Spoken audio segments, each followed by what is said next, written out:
Hi everyone. Welcome back to Sundari.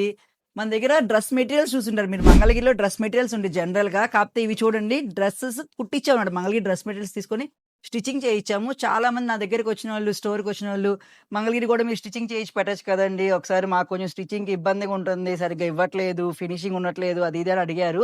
So, మనం ఎందుకు try చేయకూడదు అని నేను ఇలా స్టిచ్చింగ్ చేశానన్నమాట. మన ఫినిషింగ్ గాని చాలా నీట్‌గా వచ్చింది. నెక్ మోడల్ గాని, పెట్టడం గాని అంతా ఫినిషింగ్ కూడా చాలా బా వచ్చింది. ఒకసారి మీకు చూపిద్దాం అసలు మీ అందరూ ఏమంటారు? ఓకే. మనం ఇలా స్టిచింగ్ చేపిద్దామా? ఎట్లైనా ఎమ్, ఎల్, ఎక్స్‌ఎల్, డబుల్ ఎక్స్‌ఎల్ సైజెసే చేపిస్తాం కాబట్టి చేపిద్దామా? ఎలా ఉన్నాయి? మీరు కామెంట్ చేయండి. నిజంగా ఇలా నచ్చింది అంటే ఇలా స్టిచింగ్ చేపిచ్చి పెడదామని ఐడియా ఉంది నాకు.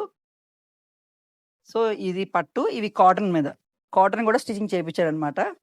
నెక్ చూడండి ఎంత సింపుల్‌గా భలే నీట్‌గా పెట్టారు. ఇక్కడ బోర్డర్ వచ్చేసి హ్యాండ్స్‌కి ఇచ్చేసారు. ఇట్లా బోర్డర్‌లో ఇచ్చారు. కింద ఇట్లా దుపట్టా వస్తది. ఇదొక మోడల్ హెవీ వర్క్ వచ్చి మీకు ఐడియా ఉండే ఉంటది. ఇదొక మోడల్ ఇలా స్టిచ్చింగ్ చేయించాను. నెక్స్ట్ ఇదొక మోడలు. సో, ఏంటంటే మీరు కామెంట్ చేయండి. ఇలా స్టిచ్చింగ్ చేయిస్తే బావుందా? బానే ఉంటదా? చేయించినా? వద్దా? మీరు కామెంట్ చేస్తే మీ కామెంట్స్‌ని బట్టి నేను ఫర్దర్‌గా ఏం చేయాలని ఆలోచిస్తాను. చాలామందైతే అడిగారు. నేను చేయించాలనే అనుకుంటున్నాను. మీ కామెంట్స్ కూడా నాకొకసారి కావాలి. Thank you.